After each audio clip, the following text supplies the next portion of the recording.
हूं श्वेता त्रिपाठी। राम मंदिर निर्माण में, राम मंदिर आंदोलन में एक बहुत बड़ी भूमिका कार सेवकों की थी। 1990 की वो पूरी कहानी, वो पूरा सच हर किसी को पता है। कार सेवकों के उस बलिदान को अब बीजेपी सम्मानित करने जा रही है। उत्तर प्रदेश में मुख्यमंत्री योगी आदित्यनाथ उनके योगदान को, उनके समर्पण को, उनके बलिदान को पथ निर्माण के जरिए सम्मानित करेंगे। और ये बात उत्तर प्रदेश के उप मुख्यमंत्री केशव प्रसाद मौर्य ने कही। लेकिन इसके बाद ही किस तरह से विपक्ष को मिर्ची लगने लगी। विपक्ष को कार सेवकों के नाम से ही कहीं ना कहीं आपत्ति है।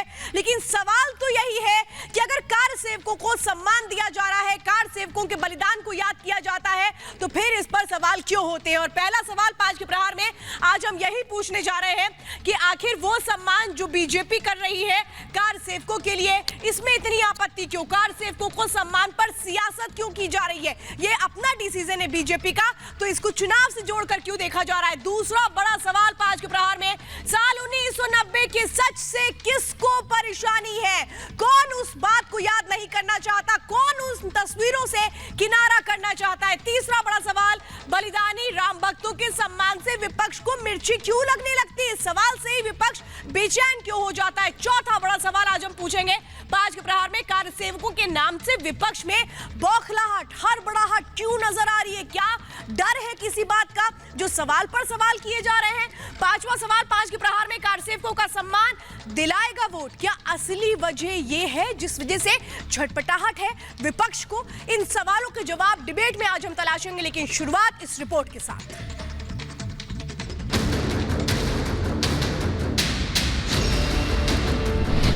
योगी को याद है कार सेवकों की कुर्बानी। योगी ने ली शपथ, कार सेवकों के नाम पथ। जो बलिदानी राम भक्त हैं उनके घर तक की सड़क को भी कार सेवक मार्ग के नाम से हम बनाएंगे और उसमें वह बलिदानी जो राम भक्त हैं उनका नाम भी लिखेंगे, उनका फोटो भी लगाएंगे। 2 नवंबर 1990, 3 दशक पहले अयोध्या पहुंचे कार सेवकों पर यूपी पुलिस ने गोलियां बरसाई थी। 8 आदमी गन शॉट इंजरी से दिखाए गए थे और 42 गन शॉट से मरे थे और 42 आदमी घायल दिखाए थे। अब तक 3 दशक बाद योगी सरकार ने कार सेवकों को सच्ची श्रद्धांजलि देने का फैसला किया है। उत्तर प्रदेश के उप मुख्यमंत्री केशव प्रसाद मौर्य ने ऐलान किया कि राम जन्मभूमि आंदोलन में जान गंवाने वाले कार सेवकों के घर तक सड़क बनाई जाएगी। बलिदानी राम भक्तों के घर तक सड़क कार सेवक मार्ग के नाम से बनेगी। आज हम लोगों ने यहाँ भी एक घोषणा की है कि जो बलिदानी राम भक्त हैं, चाहे वो 30 अक्टूबर 90 हो, चाहे 2 नवंबर 90 हो, जो बलिदानी राम भक्त हैं उनके घर तक की सड़क को भी कार सेवक मार्ग के नाम से हम बनाएंगे और उसमें वह बलिदानी जो राम भक्त हैं उनका नाम भी लिखेंगे, उनका फोटो भी लगाएंगे। सरकारी आंकड़े बताते हैं कि साल 1990 के नरसंहार में 16 कार सेवकों की मौत हुई थी। लेकिन रिपब्लिक भारत के पहले ही स्टिंग ऑपरेशन में खुलासा हुआ था कि कार सेवकों की मौत के आंकड़े छुपाए गए थे। चश्मदीद वीर बहादुर सिंह ने रिपब्लिक भारत के स्टिंग ऑपरेशन में बताया था कि मौत के आंकड़ों को छिपाने के लिए कार सेवकों को दफनाया गया था। और वहाँ पर शमशान घाट पर जो बैठते हैं तो उनसे पूछे कि बताओ कितनी लाशें आती हैं जो दफनाई जाती हैं और कितनी जलाई जाती हैं जी। तो उसने बताया कि साहब 15-20 लाख जो है दफनाई जाती है और बकिया लाशें जला दी जाती हैं। उस आधार पर स्टेटमेंट जो है गवर्नमेंट के गया था कि ये जो लाशें जो है कार सेवकों की नहीं है, दफनाई हुई है। अयोध्या नरसंहार को 3 दशक बीत गए हैं, लेकिन सीएम योगी को कार सेवकों की कुर्बानी आज भी याद है और इसलिए बलिदानी राम भक्तों के घर तक कार सेवक मार्ग के नाम से सड़क बनाने का ऐलान किया गया। उधर समाजवादी पार्टी इस फैसले को धर्म की राजनीति बता रही है। जैसे ही चुनाव आता है भारतीय जनता पार्टी जाति धर्म की राजनीति का खेल शुरू कर देती है। लेकिन उत्तर प्रदेश की जनता इस बार बहुत होशियार है, वो काम के नाम पे वोट करेगी और भारतीय जनता पार्टी का खेल तमाम कर देगी। तो अब इन्हें राम भक्तों की याद आ रही, विकास की राजनीति तो कर नहीं सके तो इसलिए तुष्टीकरण की राजनीति करना चाहते हैं। कार के नाम पर वोट मांग नहीं सकते, इसलिए कार सेवकों के नाम पर वोट मांग रहे हैं। साफ है कि अब तक रामलला का अपमान करने वाले लोग अब कार सेवकों का ये सम्मान बर्दाश्त नहीं कर पा रहे। बलिदानी राम भक्तों के सम्मान पर सियासत करने वालों पर करेंगे 5 का प्रहार। तो सवाल यही है कि कार सेवकों से किसको परेशानी है? कार सेवकों के नाम से ही क्यों आपत्ति? और जब सम्मान मिल रहा है, उनके परिवार वाले खुश हो रहे हैं, तो इस बात से इतना हो हल्ला क्यों मचा हुआ है? मेरे साथ खास मेहमानों का पैनल है। अनिला सिंह मेरे साथ जुड़ चुकी है, स्पोक पर्सन है बीजेपी की। मेरे साथ अयोध्या से इस वक्त खुद जुड़े हैं महंत राजू दास। मेरे साथ शिवम त्यागी है, राजनीतिक विश्लेषक। स्वामी दयानंद जी भी मेरे साथ जुड़े हुए हिंदू धर्म गुरु हैं। मेरे साथ तारिक अहमद लारी साहब जुड़ चुके हैं, राजनीतिक विश्लेषक हैं। सुचि विश्वास मेरे साथ जुड़ी हुई है, राजनीतिक विश्लेषक। सतीश प्रकाश मेरे साथ जुड़ेंगे, राजनीतिक विश्लेषक। आप सबका बहुत बहुत स्वागत है। लेकिन अब मैं आपको 1990 में लेकर के चलती हूं। वक्त का पहिया जब घूमता है तो किस तरह से उन पुरानी चीजों को याद करवा देता है। वो तस्वीर आज आप देखिएगा जो एक तरह से कहें कि उन बातों को याद करती है। देखिए, यही वो तस्वीर है जिसको नहीं देखना चाहती राजनीतिक पार्टियां, क्योंकि कार सेवकों का वो बलिदान इन तस्वीरों में कैद है जो साफ तौर पे इस बात की चीख चीख कर गवाही देता है कि कैसे पुलिस ने उन पर गोलियां बरसाई थीं। और यही वो हकीकत है, यही वो तस्वीर है। उन कार सेवकों को आज जब सम्मानित करने की बात आ रही है, उनके नाम पर सड़क बनाने की बात आ रही है, तो क्यों परेशानी होती है? मैं ये तस्वीर दिखा रही हूं, लेकिन सिर्फ एक तस्वीर नहीं है। जरा दूसरी तस्वीर अब मैं आपको दिखाने जा रही हूं। 1990 की वो तस्वीर, 30 अक्टूबर 1990 का वो दिन जब सबको याद है कि कार सेवकों पर गोलियां चलाई गई। 2 नवंबर का वो दिन 1990 का जब कार सेवकों पर गोलियां चलवाई गई थी। और ये देखिए, ये वो कार सेवक जो आगे बढ़ रहे थे। पुलिस ने इनको रोकने की पूरी कोशिश की, बैरिकेडिंग लगा के रखी गई थी। बड़ी संख्या में अयोध्या में कार सेवक पहुंचे हुए थे और जो कार सेवक थे वो किस तरह से आगे बढ़ रहे थे। लेकिन इन कार सेवकों को रोकने के लिए पुलिस ने गोलियां चला दी। सबसे बड़ा नरसंहार जिसकी गवाही ये तस्वीरें खुद दे रही हैं। और मेरे साथ इस वक्त खुद उन कार सेवकों की बहन जुड़ चुकी है, पूर्णिमा कोठारी मेरे साथ जुड़ चुकी है। कोठारी बंधुओं की बहन है वो। और ये देखिए, सबसे पहले तो मैं आपको बताती हूँ सम्मान किसको दिया जा रहा है। इन 2 तस्वीरों को जो आप देख रहे हैं, 200 किलोमीटर पैदल चल के 1990 में ये कोलकाता से पहुंचे थे अयोध्या, जिन पर पुलिस ने गोलियां बरसा दी थी। नरसंहार हुआ था और उस नरसंहार की सबसे बड़ी गवाही आज खुद पूर्णिमा जी देंगी, जिनकी आंखें नम है इस बात को सुनकर और सोचकर कि आखिर उनके भाइयों को जब सम्मान मिलने जा रहा है, उनके वो भाई जिनका बलिदान हर कोई याद करता है, तो फिर आखिर क्यों आपत्ति है? पूर्णिमा जी, मैं सबसे पहले यही समझना चाहती हूँ, जैसे ये खबर आप लोगों को लगी कि ये सम्मान मिलेगा, सड़क बनाई जाएगी और वो जो सड़क है उनके नाम के साथ साथ उन जगहों पे जाएगी जहां लोग याद रखें अयोध्या में, ये खबर जब आपने सुनी तो किस तरीके से आपके वो जो भाव है वो निकल कर आए? सबसे पहले तो मैं आपके माध्यम से और योगी जी को और मोदी जी को दोनों को बहुत बहुत आभार प्रकट करती हूँ कि उन्होंने आज 30 वर्षों के पश्चात जो बलिदानी कार सेवक थे, राम भक्त थे, उनको एक उचित सम्मान दिया है और उनको उनके बलिदान को आज सार्थकता प्रदान की है।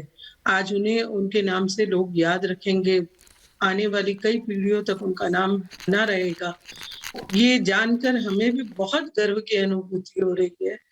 उन्होंने जिस कार्य के लिए, जिस राम काज जी, के आप लिए अपने भाइयों की तस्वीरों को हाथ में लेकर के बैठी हैं, जरा दर्शकों को दिखाइए। मुझे पता है कि आपकी आंखें नम हैं और एक तरह से कहें कि आप शायद इन तस्वीरों को, आज आपके जो भाई हैं तस्वीरों में ही कैद होकर के रह गए हैं, लेकिन आप लोगों की भी एक लंबे समय से ये डिमांड थी कि इन कार्य सेवकों के उस बलिदान को समझा जाए, इनको सम्मान दिया जाए। आज वही बात पूरी हो रही है। जी, मैं जब ये राम मंदिर पर सुप्रीम कोर्ट ने, माननीय सुप्रीम कोर्ट ने अपना फैसला दिया था, तो उस फैसले के बाद भी मैं अयोध्या दर्शन के लिए गई थी और सौभाग्य से मैंने योगी जी से भी मुलाकात की थी और उनके सामने मैंने यही अपना एक विचार रखा था कि राम मंदिर का संघर्ष जो है वो विश्व का सबसे बड़ा संघर्ष है और पिछले 500 वर्षों से इसके लिए हिंदुओं ने संघर्ष किया है। इतना बड़ा संघर्ष अगर आप देखेंगे तो पूरे विश्व में कहीं भी आपको नहीं नजर आएगा। तो लाखों बलिदान भी हुए हैं उसके लिए। आने वाली पीढ़ियां जो है वो सिर्फ मंदिर दर्शन करके न जाएं, उनको वो इतिहास पता चले, वो बलिदान का इतिहास पता चले और संघर्ष का इतिहास पता चले। ऐसी व्यवस्था मंदिर में प्रांगण में ही होनी चाहिए। इतना बड़ा पूर्णिमा जी, आप ये कह रही हैं कि वो जो योगदान है उसकी एक तरह से कहें कि जो स्मृतियां हैं, उनकी जो बातें हैं, वो मंदिर प्रांगण में भी होनी चाहिए, उपस्थित होनी चाहिए, ताकि जो आने वाली पीढ़ी है उसको उसके बारे में पता लग पाए। लेकिन एक बार फिर से जरा मैं दिखाती हूँ, 1990 वो दिन था जब इस वक्त पूर्णिमा जी मेरे साथ जुड़ी हुई हैं, वहां पर उस वक्त उनके भाई मौजूद थे। लेकिन आखिर हो क्या रहा था, जरा मैं वो आपको बताने की कोशिश करती हूँ। अयोध्या में जब हनुमानगढ़ी के आगे बढ़ रहे थे कार सेवक, तो वहां पर पुलिस की टीम मौजूद थी। और ये देखिए, ये जो कार सेवक हैं, जैसे ही इस पूरे रास्ते को क्रॉस करते हुए आगे बढ़ते हैं, हनुमानगढ़ी पर पहुंचते हैं, उसके बाद उन पर गोलियां बरसाई जाती हैं। और जिन लोगों पर गोलियां बरसाई गई थी, उनके परिजन सीधे इस वक्त मेरे साथ जुड़े हुए हैं। जो कार सेवक उस वक्त थे, जो कोठारू बंधु थे, उनकी बहन पूर्णिमा मेरे साथ जुड़ी हैं। शायद आप लोगों ने उन कोठारी बंधुओं को नहीं देखा, लेकिन उन तस्वीरों में आप उनको देख सकते हैं जो वो हाथ में लेकर के बैठी हैं। लेकिन हुआ क्या था, ये मैं आपको लगातार बता रही हूं, और मैं फिर से आपको 1990 की वो तस्वीरें एक बार फिर से आपको दिखाऊंगी। मैं पहले डिबेट पर जा रही हूं और फिर से मैं देखिए, मैं आपको ये तस्वीरें इसलिए बार बार दिखा रही हूं ताकि आपको पता लगे कि जिन लोगों ने बलिदान दिया, जिन लोगों ने अपनों को खोया, ये तस्वीरें देख करके शायद आपके भी मन में ये सवाल हो जाएगा कि आखिर इतनी सारी कार्य सेवक एक साथ, देखिए जो पुलिस है वो कैसे इन पर गोलियां बरसा रही थी। ये जो तस्वीरें हैं ना, इनको तो कोई झुठला नहीं सकता है। और ये है, देखिए, ये कोठारी बंधु, जिनकी बहनें इस वक्त हमारे साथ हैं, जिनकी बहन हमारे साथ है, राजकुमार कोठारी जी और शरद कोठारी, जो कोलकाता से पहुंचे थे अयोध्या। और वो लोग जिन्होंने बलिदान दिया, वो कौन है, वो मैं आपको बता रही हूं। मैं इस वक्त अपनी डिबेट को शुरू करना चाहूंगी। तारिक अहमद लारी साहब, आपके साथ में डिबेट शुरू करना चाहती हूँ। शिवम त्यागी जी आपके साथ। तारिक अहमद लारी जी, ये तो एक अच्छी बात है ना कि किसी के बलिदान को याद कर लिया जाए। मुझे तो लगता नहीं इसमें कोई आपत्ति होनी चाहिए। मैडम, मेरी पूरी बात हो जाने दीजिएगा, फिर उसमें कोई बोले तो ज़्यादा बेहतर होगा। देखिए, आप जो बलिदान की बात कर रही हैं कि उन लोगों की जान गई, तो आप याद रखिए 16 लोग जो मरे थे, वो देश का संविधान, देश के कानून की रक्षा करने वालों ने जो उस कानून का उल्लंघन कर रहे थे, उनको कंट्रोल करने के लिए गोली चलाई थी और कानून की रक्षा के लिए गोली चलाई गई थी। नरसंहार आप कह रही हैं, तो नरसंहार 1992 में बाबरी मस्जिद गिराने के बाद जो नरसंहार बीजेपी के और कट्टरपंथी ग्रुपों द्वारा किया गया था, उसको नरसंहार कहते हैं। और गुजरात में जो मोदी जी के नेतृत्व में नरसंहार हुआ था सन 2002 में, उसको नरसंहार कहते हैं। 16 लोगों की मौत को पुलिस द्वारा गोली से मारे गए जो अराजक तत्व थे, उनको नरसंहार नहीं कहा जाता है। पहले आप कानून का माहौल बना रही हैं। मैडम एक मिनट, मैडम एक मिनट, मैडम एक मिनट, कोई भी बात करेंगे, ये थोड़ा बिल्कुल बिल्कुल बिल्कुल बिल्कुल बिल्कुल आपको यही बताया, आपको यही बात कही, ट्रैक पर अगर आकर के बात करें ना सर, तो अच्छा लगता है। जब भी मैं डिबेट में कोई भी सवाल आपसे करती हूँ, तो उस सवाल का जवाब आप नहीं देते हैं, बाकी तमाम चीजों को आप ले आते हैं। मैं क्या करूं इसके नहीं, बाद? पब्लिक को, मैं क्या करूं? आपको वो लोग नजर नहीं आ रहे जो मारे गए, पुलिस की गोलियों से मरे, उन लोगों पे आपको कोई ऐतराज नहीं था। और आज जब उनके बलिदान को याद किया जा रहा है, तो आपको उसमें भी परेशानी। शिवम त्यागी, यही तो वो लोग हैं जिनको परेशानी है। सरकार के द्वारा नहीं हो रहा है, खुद ही बता दिया इन्होंने हमें परेशानी। आज मैं बिल्कुल तब तक नहीं बोलूंगा, तब तक नहीं, आप बोलिए शिवम त्यागी, बोलिए। मैंने आपसे सवाल कर लिया। मेरी आपसे हाथ जोड़, लारी साहब, तो अभी लारी साहब बीच में करुणा भी लाएंगे, डोंट वरी। लारी साहब बीच में करुणा भी लाएंगे। वेट, मैं बता रही हूँ, सारी कहानियां गा देंगे वो, सिवाय मेरे सवाल के जवाब का। आप जवाब दीजिए मुझे। मैं इस देश के, आप प्लीज इनको कह दीजिए थोड़ा चुप हो जाए। मैं सबसे पहले एक चीज कहना चाहता हूं कि मेरे देश के युवाओं को यह समझने की जरूरत है, मेरे देश को यह समझने की जरूरत है कि मर्यादा पुरुषोत्तम भगवान श्री राम का अगर आज मंदिर बन रहा है, तो ये मात्र कार सेवकों की, जो उन्होंने जो इस देश के लिए, मंदिर के लिए बलिदान दिया, उसकी वजह से बन रहा है। आप जब ये रिपोर्ट दिखा रही थी, तो आप यकीन मानिए कि मेरे भी शरीर में एक बिजली जैसी दौड़ रही थी, क्योंकि ये अपने आप में बहुत विभत्स था। यकीन मानिए ये जो हत्यारी समाजवादी पार्टी है, इन लोगों ने वहां पर लोगों पर गोलियां चलवा दी। और ये जो 16 गिनती है ना, ये तो कुछ भी नहीं है। लोगों से पूछिए सरयू नदी में किस तरह से लाशें बहाई गई थी ट्रक भर के। और उससे भी इंपॉर्टेंट, मैं इस देश के युवाओं से भी ये कहना चाहता हूं कि उस जमाने में ट्विटर और फेसबुक नहीं होता था। अगर हम मर्यादा पुरुषोत्तम भगवान श्री राम का मंदिर बनते हुए देख रहे हैं तो लाखों लाख लोग वहां पर थे। और ये जो मेरे बराबर वाली विंडो में हत्यारी पार्टी के जो प्रवक्ता बैठे हुए हैं ना, इनके साहब ने वहां पर कार सेवकों पर गोलियां चलवा दी थी। ये ऐसे व्यक्ति हैं। और अब ये कहते हैं कि मंदिर पर आप चुनाव लड़ रहे हो। 1990 से लेकर आज 2020 आ गया, ये हमेशा उस मंदिर पर गोलियां चलवाने को लेकर ही, तो कार सेवकों पर गोलियां चलवाने को लेकर ही तो चुनाव लड़ते आए हैं। और बराबर में ये कृपया करके ये बैकग्राउंड म्यूजिक देना बंद करिए। एक सेकंड मैं चाहूंगी लारी साहब, साहब आपने कार्यक्रम की शुरुआत में कहा था मुझे बोलने का मौका दीजिएगा। इसका मतलब थोड़ी ना कि आप लगातार बोलते ही रहेंगे सर। आप अपने सवाल का जवाब भी तो लेंगे। देखिए पूर्णिमा जी बैठी हैं अपनी भाइयों की तस्वीरों को लेकर, उनके दिल पर क्या बीत रही होगी जिस तरह की बात आप कर रहे हैं, क्या याद ना किया जाए। आप ये कहते हैं पूर्णिमा जी, मैं चाहूंगी आप जवाब दीजिए। आपने अपने भाइयों को खोया है पूर्णिमा जी, लारी साहब को आप जवाब दीजिए। लारी साहब की वॉल्यूम थोड़ा कम कर दीजिए। लारी साहब, आप पूर्णिमा कोठारी को अब सुनने जा रहे हैं। आप अब पूर्णिमा कोठारी को सुनने जा रहे हैं, जरा ध्यान से सुनिएगा, ध्यान से सुनिएगा मैं कह रही हूँ। पूर्णिमा जी बोलिए। आज भी शर्म नहीं है या आज भी झूठ बोल रहे हैं। वो बोल रहे हैं कि 16 कार सेवक मरे हैं, किंतु वहाँ 16 नहीं बहुत कार सेवक मरे थे। दूसरी बात है कि उस दिन वो कार सेवक कोई भी गैर कानूनी कार्य नहीं कर रहे थे। उनके हाथ में एक झंडी तक भी नहीं थी, खाली हाथ से हाथ ताली करते हुए वो राम नाम कर रहे थे। उस जगह गोली और आंसू गैस या डंडे बरसाने की कहां से जरूरत पड़ी, ये आज तक कोई नहीं बता पा रहा है। इनको सिर्फ तुष्टीकरण करनी थी। ये राजनीति से प्रेरित बोलते हैं, ये खुद कितनी राजनीति की है और उस राजनीति के लिए इन्होंने निर्दोष लोगों को मार दिया। कितने बच्चे थे वो, तो मेरे भाई 20-21 साल के थे, वो बच्चे थे, उनको किस तरीके से इन लोगों ने गोलियां मार दी, वो भी कानून का पूरा उल्लंघन करते हुए। अगर कानून की बात ये करते हैं तो कानून में कहाँ लिखा हुआ है कि आप सीधा सर पर गोली मारे? वो कौन से क्रिमिनल थे? उनको किस तरीके से सर पर गोली मारी गई थी? आप लोगों ने अगर फोटो देखा होगा तो मेरे बड़े भाई के सर पे गोली मारी हुई थी और सुचि विश्वास जी जवाब दीजिए, पूरे शरीर से गोलियां निकली थी। पूर्णिमा कोठारी को आप खुद सुन रही हैं, उन कोठारी बंधुओं की वो बहन है जिन्होंने अपने भाई को खोया है, उनको आप खुद सुन रही हैं। जवाब दीजिए, क्या इस बलिदान को याद नहीं करना चाहिए? अब उन परिवारों की मांग पूरी हो रही है तो फिर तो इस पर सवाल करना मुझे लगता है कि क्या गैर वाजिब नहीं है? नहीं, बिल्कुल आप सही कह रही हैं। उनके परिवार को मैं संवेदनाएं व्यक्त करती हूँ, लेकिन मैं ये कहूंगी कि पूर्व में देश ने बहुत सारी हिंसा और रक्तपात देख लिया है। एक इतना बड़ा विषय जो समुदायों के बीच इतने लंबे काल तक विरोधाभास का कारण रहा, अब जबकि सब चीजें ऑलमोस्ट सेटल हो चुकी हैं, तो इन विषयों को बार बार उठाना, इन तस्वीरों को बार बार दिखाना क्या हिंसा को पुनर्जीवित करने जैसा नहीं है? तस्वीरें लग रही हैं, बहुत अच्छी बात है, सारे लोग उसका स्वागत करते हैं, किसी प्रकार का कोई भी विरोध पूरे देश में प्रदर्शित नहीं हुआ। तो ऐसे में ये सोचना वाजिब है कि या तो क्या 2022 के चुनाव के मद्देनजर सरकार का ध्रुवीकरण को बढ़ाने का प्रयास है?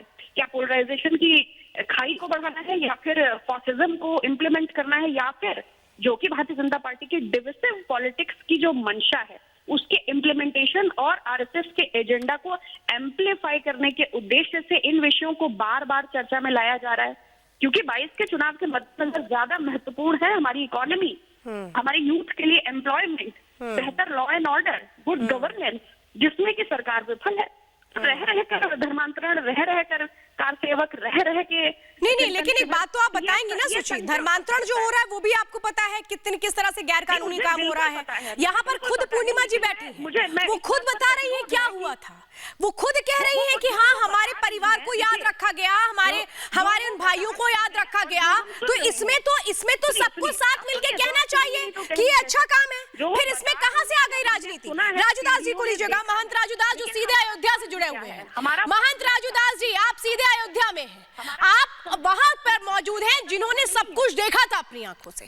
आज जब कार सेवकों को उनके बलिदान का सम्मान मिलने जा रहा है तो ये लोग जो राजनीति कर रहे हैं इनको क्या परेशानी है? मैं तो ये समझना चाहती हूँ कि अगर ये अपने वक्त में बलिदान को इसी तरीके से समर्पण और सम्मान दे देते तो कोई सवाल नहीं होता ना। फिर इन्होंने तो याद नहीं किया, अब अगर याद कर रही है बीजेपी तो इन्हें क्या दिक्कत? नहीं, कोई दिक्कत नहीं है। पहले तो मैं आपको कोट आभार दूंगा कि मुझको बोलने का आपने अवसर दिया। देखिए, मैं माननीय उत्तर प्रदेश मुख्यमंत्री को धन्यवाद, केशव जी को आभार। जिस प्रकार से निहत्थे राम भक्तों के ऊपर गोलीबारी हुई, नरसंहार हुआ, ये दुर्भाग्यपूर्ण था। अभी तक सपा के मुखिया ने माफी नहीं मांगी कि हाँ हमने गलत किया था। उनके प्रवक्ता कभी ने नहीं कहा हमने निहत्थे राम भक्तों के ऊपर गोली चलाई थी। कस इस बात की है, आप देखिए राम जन्मभूमि हनुमानगढ़ी से लमसम 900 मीटर दूर जहां गोलियां चली है, आप देखिए नया घाट पुल पे गोली चली थी जो यहाँ से 2 किलोमीटर दूर। उन राम भक्तों के हाथ में कुछ भी नहीं था। अगर उनके हाथ में कुछ होता तो मार करते, लाठी डंडा तक उन लोग के हाथ में नहीं था। अभी एक मुस्लिम प्रवक्ता महोदय बोल रहे थे कि ये दुर्भाग्यपूर्ण था, वो लाइन आर्डर जो है वो नहीं मान रहे थे, तोड़ रहे थे। कौन सा लाइन आर्डर तोड़ रहे थे भाई? हमको अधिकार है अपनी बात को कहने के लिए। और आज जब उच्च न्यायालय और सरकार के द्वारा भव्य मंदिर बनने जा रहा है, तब आपने माफी मांगी क्या? आपने कहा कि हाँ गलत हुआ। जब कोर्ट ने कहा दिया यहाँ सनातन धर्म संस्कृति से जुड़ा हुआ मामला था और आज भव्य मंदिर बनने जा रहा है। आज जब केशव प्रसाद मौर्य जी ने कहा कि उनके नाम पर कुछ रखा जाए, रोडों के नाम रखे जाए, कुछ उनकी मूर्ति। मैं आ रही हूँ राजूदास जी, चूंकि आपने यहाँ पर बात की। जी बिल्कुल आपने ये कहा कि वो भव्य राम मंदिर बन रहा है। तस्वीरें मैं आपको दिखा रही हूँ जब प्रधानमंत्री नरेंद्र मोदी अयोध्या पहुंचे थे और ये ईंट रखी गई थी और इसी के बाद ये भूमि पूजन किया गया था और यहीं पर मंदिर निर्माण का काम शुरू किया गया है।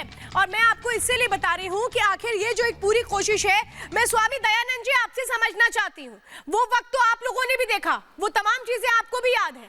क्या आप लोगों को नहीं लगता कि उस परिवार को, उन लोगों को इस तरीके से सम्मानित किया जाना चाहिए जिस पर लोग सवाल उठा रहे हैं? मैं तो कह रहा हूं आपसे श्वेता जी कि मैं प्रधानमंत्री जी को और पूरे देश के नेताओं को कम से कम इनको भारत रत्न देना चाहिए। ये सड़क तो बनेगा, ये विपक्ष वाले चिल्लाते रहेंगे क्योंकि ये गद्दारों की सरकार थी उस समय जो है वो हत्यारी सरकार थी। और हमारे काम के काम में आने वाले कोठारी भाई कम से कम भारत रत्न के हकदार हैं। जब मदर टेरेसा बिल्कुल लाखों हिंदुओं को क्रिश्चियन में कन्वर्ट कर दिया और उसको भारत रत्न दे दिया, तो इन्होंने राम के लिए, हिंदू के लिए और देश में भगवान की स्थापना हेतु, राम मंदिर हेतु जो नींव डाला है, जो कार्य किया है, इनको तो भारत रत्न देना चाहिए। इमीडिएटली मैं कहूंगा मोदी जी को और पूरे भारतवर्ष के नेताओं को कि आप लोग मीटिंग कीजिए। आज प्रधानमंत्री जी के यहाँ मीटिंग भी है, उसी मीटिंग में डिसीजन लिया जाए कि कोठारी बंधुओं को भारत रत्न से सम्मानित किया जाए। सतीश जी, सीने पर मूंग की दाल जी। सतीश जी, आप हंस रहे हैं बैठ करके। यहाँ पर पूर्णिमा कोठारी जी बैठी हैं जो अपनी भाइयों की तस्वीर लेकर के बैठी हुई हैं। सर, बड़ा संजीदा मामला है, गंभीर मामला है और आप हंस रहे हैं। आप हंस रहे हैं, देखिए आप मजाक उड़ाना चाहते हैं ऐसे लोगों का। मैं सुनिए, मैं ये कह रहा हूँ कि इनको एक नहीं, इनको 10-10 भारत रत्न दिए जाए एक आदमी को। भारत के इतिहास में ये पहली बार होगा। और देखिए, देश पे शहीदों के नाम पे आप सड़क बना सकते हैं, लेकिन जो धार्मिक शहीद है उनके नाम पे सड़क इसलिए नहीं बनाना चाहिए क्योंकि वहां जूते चप्पल लेकर के लोग चलेंगे। कहीं ना कहीं धार्मिक शहीदों का अपमान होगा। मैं तो ये कहता हूं कि राम का मंदिर बाद में बने, पहले जो ये आपके शहीद है इनका मंदिर पहले बनना चाहिए। जब इनको भारत रत्न भी दो, आप सारी व्यवस्था करो, कहीं कोई दिक्कत नहीं। लेकिन आपको यह भी ध्यान रखना पड़ेगा कि उन पुलिस वालों की जिम्मेदारी का भी आपको ध्यान रखना पड़ेगा कि जो संविधान को बचाने के लिए लड़ाई लड़ रहे थे, उन लोगों ने भी अपनी जान गंवाई। ऐसे लोगों के ऊपर आप क्या कहेंगे? है ना। आप इनको भारत रत्न कोई और रत्न दिलवा दीजिए, भारत रत्न दिलवा दीजिए, लेकिन ये चीजें देखिए, जहर मत बो। आपको मंदिर चाहिए था, आपको मंदिर मिल गया। आप मंदिर को कितना भव्य बनाना चाहते हैं? केंद्र सरकार आपके पास है, राज्य सरकार आपके मतलब पास आप ये कह रहे हैं कि इनका जो बलिदान है उसका सम्मान नहीं करना चाहिए, आप यही कह रहे हो ना? नहीं, आप लोग को यही प्रॉब्लम है ना? मैं ये कह रहा हूँ, अरे भाई सड़क बनाओगे तो लोग जूता, तो फिर क्या बना देना चाहिए? फिर आप बता दीजिए क्या देना चाहिए, क्या करना चाहिए? बने आप क्या चाहते हैं, क्या हो जाए? बाद में छोड़ा राम मंदिर, पहले इनके मंदिर बनवाओ ना। वही परिसर में जो है राम जी के आसपास की तस्वीर ला करके लगाइए और इनको सम्मान दीजिए, और एक एक आदमी को 10-10 भारत रत्न भी दीजिए, और कोई कमी हो तो और भी पूरी कर दीजिए। और या इनके नाम पे अच्छा, आप इतना परेशान क्यों हो रहे हैं? देखिए पूर्णिमा जी बैठी हुई हैं। पूर्णिमा जी, मैं कहूंगी जरा सतीश जी को आप अपने भाइयों की तस्वीर दिखाइए। सतीश जी को शायद नहीं पता है कि जो आपके भाई हैं वो कौन है, क्योंकि जिस तरह की भाषा शैली का इस्तेमाल कर रहे हैं, जैसे वो मजाक बना रहे हैं ना, मुझे तो बड़ी तकलीफ होती है इन बातों की। एक विषय है आपका, आप उस विषय से सहमत हो ना सहमत हो, ये आपका अपना एक अपना आपकी एक सोच हो सकती है, लेकिन एक महिला बैठी हुई है सर, कम से कम थोड़ा तो लिहाज आप लोग रखा करिए।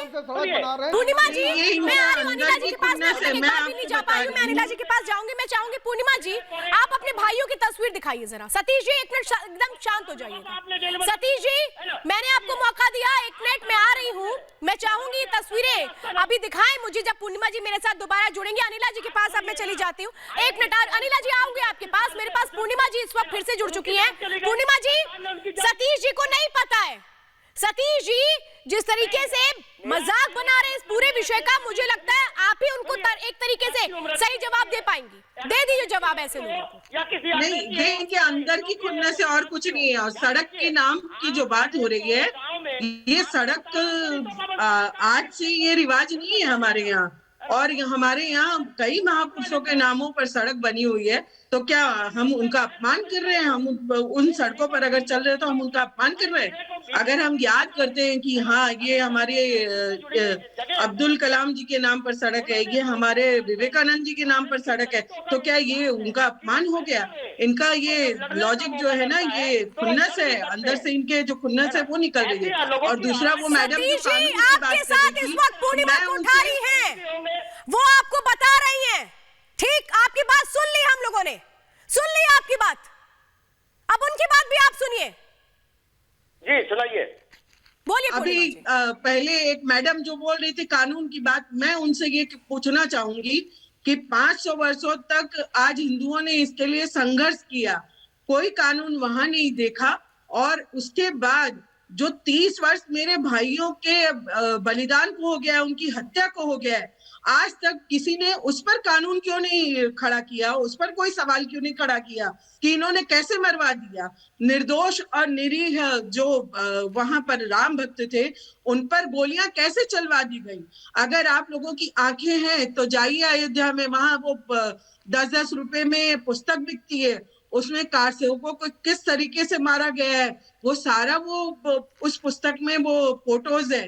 आप उस फोटोज को देख के और समझिए कि कैसे मारा गया उनको। इस तरीके से तो हम जानवर को भी नहीं मारते। बिल्कुल पूर्णिमा जी, आप मेरे साथ बनी रहिए, और मैं लारी साहब और सतीश जी आपको अब वो चश्मदी जो वहां पर था उसकी जुबानी वो सच सुनाने जा रही हूं, जो शायद आपकी जुबान बंद कर देगा। बहुत ध्यान से सुनिएगा। तो उसमें जो स्टेटमेंट बना था, गवर्नमेंट को दिया गया था, उसमें 8 आदमी गन शॉट इंजरी से दिखाए गए थे, और 42 गन शॉट से मरे थे, और 42 आदमी घायल दिखाए थे। समझते हैं? उसका बकायदे वो गया था रिपोर्ट। और जो लाश मिलती थी तो हमको गए हम वहाँ, जैसे 10 दिन 15 दिन पे एक लाश मिली। देहात से लोग आते थे, हमारे पिताजी लौट गए नहीं गए, हमारे भाई गए, लड़का माँ आई थी नहीं गए, तो लाश तो बरामद होती थी, अधिकार सेवकों की हकीकत थी। लेकिन गवर्नमेंट को रिपोर्ट देना था, तो हम गए मुर्दनी घाट पर, और वहाँ पर शमशान घाट पर जो बैठते हैं तो उनसे पूछे कि बताओ कितनी लाशें आती हैं जो दफनाई जाती हैं और कितनी जलाई जाती हैं। तो उसने बताया कि साहब 15-20 लाख जो है दफनाई जाती है। हम कहीं किसे पता, कहे कि जो बांस होता है दोनों, तो बंसवा हम लोग ले लेते हैं, उसी को अपन दलिया मौनी बनाते हैं, बेच के 2-2 रुपये में सस्ता मिल जाता है और बकिया लाश से जला दी जाती हैं। उस आधार पर स्टेटमेंट जो है गवर्नमेंट के गया था कि ये जो लाशें जो है कार सेवकों की नहीं है, दफनाई हुई है। कश्मीर को इस वक्त आप सुन रहे थे और अब मैं चाहूंगी अनिला सिंह जी और लारी साहब अब आ जाए डिबेट में। अनिला जी, ये तो वो सच है ना जो बताया रिपब्लिक भारत ने, नरसंहार की जो गवाही है वो तो हमने दी, क्या इसको भी ये लोग नकार देंगे? लारी साहब आप सवाल नहीं किया, अनिला सिंह जी से मैंने पूछा है। अनिला जी जवाब दीजिए। अनिला जी नहीं, लारी साहब जरा इनको चुप कराइए, आप यहाँ शहादतों की बात कर रही है, श्वेता जी कोई तमाशा नहीं हो रहा है। रुक जाइए अभी, अनिला जी जवाब। एक बहन जो है अपने दो भाई जिन्होंने शहादत दी है उनकी तस्वीर लेकर बैठी हुई है, यहाँ तमाशा बना के रखा हुआ है। लारी साहब के आदेश का पालन हुआ था। ओ लारी जी जरा चुप कानून आप नहीं, श्वेता जी ऐसा है बीजेपी वालों को शिवम त्यागी जी को तस्वीर दिखा दी, आप डर क्यों गए? आपको पूर्णिमा जी ने आईना दिखा दिया, आप डर क्यों गए? मैं कह रही हूँ अनिला जी से, मैंने पूछा है सर, मुझे मजबूर मत करिए कि फिर मैं आपसे सवाल ना करूं। कानून का पालन, रुकिए अभी, कानून का पालन मत सिखाइए अभी आप कानून का पालन मत सिखाइए। भड़कावट है, कानून का पालन जब होना चाहिए तो तब नहीं हुआ। अनिला जी जवाब दीजिए। लाली जी आवाज नहीं किया, बात सुनो मेरी। जितने कार सेवक हैं उनको याद करते हुए मैं ये कहना चाहती हूँ, भुला नहीं सकेंगे हम तुम्हारा ये वीर बलिदान, ना हम भूलेंगे तुम्हारे परिवार का रुदन, ना तुम्हारे बच्चों के अरमान, सदैव रहोगे हमारे दिल में। चाहे ये कितना भी लोग चिल्लाते रहे, चीखते रहे, बोलते रहे, कैसे भूल जाए हम जब कोठारी भाई जिनकी बहन यहाँ बैठी हुई है उनकी शहादत को, सेठ राम मालिक के शहादत को, रमेश कुमार जी की शहादत को, महावीर प्रसाद, रमेश पांडे, संजय कुमार, राजेंद्र घटकर, कैसे भूल जाए उन शहादतों को जिन्होंने अपनी जान गंवा दी। और ये सतीश जी का अट्ठा, लारी जी की बकवास यहाँ सुनने के लिए बैठे हुए हम, मजाक बनाए हुए सतीश जी, हंस रहे हैं आप। एक बहन अपने भाइयों की तस्वीर लेकर बैठी हुई है। सुनिए अरे भाई अनिला जी, अरे मैं तो उनके नाम पे मंदिर बनाने की बात कर रहा हूँ। एक सुनिए, अरे एक मंदिर उनके नाम पे भी बना दीजिए, क्या दिक्कत है? जी डूब गई है ना, बनवाइए ना। अरे आप जैसे लोगों का जो अट्ठास है ना, शिवम त्यागी और लारी साहब, मेरे पास वक्त की कमी है। शिवम त्यागी, आप भी डिबेट आ रही हो अनिला जी, अभी तक आप भी डिबेट को सुन रहे थे, अभी तक कोई भी फैक्ट जस्टिफाई किया है इन लोगों ने, लारी साहब हो या सतीश जी? शिवम त्यागी देखिए, मैं सिर्फ इतना कहना चाहता हूं, चाहे लारी साहब हो चाहे दूसरे व्यक्ति हो, जहां तक वो बड़े हैं, लेकिन ये बेशर्मी है। एक महिला जिसके 2 भाइयों को सर में गोली मार के आपकी सरकारों ने मार दिया और आप यहां के हंस रहे हैं और कह रहे हैं कि इनको 10-10 भारत रत्न दे दो। आप याद रखिए, ये वही धर्म है सतीश प्रकाश जी जिसने वाल्मीकि जी को भी महर्षि का दर्जा दिया था और ऋषि माना था। मर्यादा पुरुषोत्तम भगवान श्री राम सबके हैं, थोड़ी सी भी अगर शर्म है तो कम से कम इस तरह के अट्ठास लगाना बंद कर दीजिए, जैसा कि अनिला जी ने कहा। ये अपने आप में बेशर्मी की बात है। मैं फिर से कहना चाहता हूं, ये जो राम मंदिर है, ये जो राम मंदिर की स्थापना हो रही है, इसमें कार सेवकों का बहुत बड़ा योगदान है, उनकी वजह से ये बन रहा है। और ये मेरे देश के युवाओं को समझने की जरूरत है कि उनके लिए लड़ाई लड़ी गई है, लेकिन इन लोगों को तो समझ में आता नहीं है, क्योंकि ये तो राम के दुश्मन है। और एक दूसरी पैनलिस्ट महिला कह रही थी कि ये भारतीय जनता पार्टी क्यों ऐसा काम कर रही है। आप पिछले 20 साल से राजनीति करते आ रहे हो, मुस्लिम तुष्टीकरण कर रहे हो, लोगों को जा जाकर रैलियों में बोलते हो कि हमने कार सेवकों पर गोलियां चलवा दी, और यहां आकर कहते हो कि भारतीय जनता पार्टी इसको हिंदू मुस्लिम बना रही है। मतलब आप हिंदू मुस्लिम करो और हम बोले भी ना। एक मिनट शिवम, तो सुनिए लारी जी, कितना भी कहते रहिए, सुनिए। अगर आप इसी तरह से कंटिन्यू बोलते रहेंगे सर, तो आपकी बात कोई समझ नहीं पाएगा। या तो आप चाहते हैं आपकी बात कोई ना समझे, आप यही चाहते हैं। लारी साहब की आवाज को कम कर दीजिए। मैं कह रही हूँ पूर्णिमा कोठारी जी, चाहते नहीं है। पूर्णिमा कोठारी जी, किसी के घर से जब कोई जाता है तो बहुत तकलीफ होती है, क्योंकि वो शख्स हमेशा के लिए चला जाता है, वो वापस नहीं आता, उसकी भरपाई कोई नहीं कर सकता।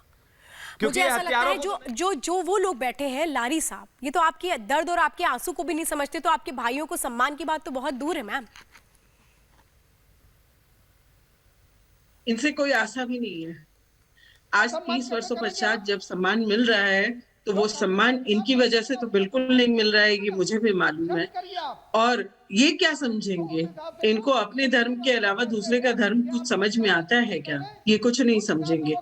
उन्होंने सिर्फ धार्मिक लड़ाई नहीं लड़ी थी, जन्मभूमि का, राम जन्मभूमि की जो लड़ाई थी वो सिर्फ धार्मिक नहीं थी, वो एक राष्ट्र के अपनी पहचान की, अस्मिता की लड़ाई थी जो मेरे भाइयों ने लड़ी थी, और उसमें उन्होंने बलिदान दिया था अपना।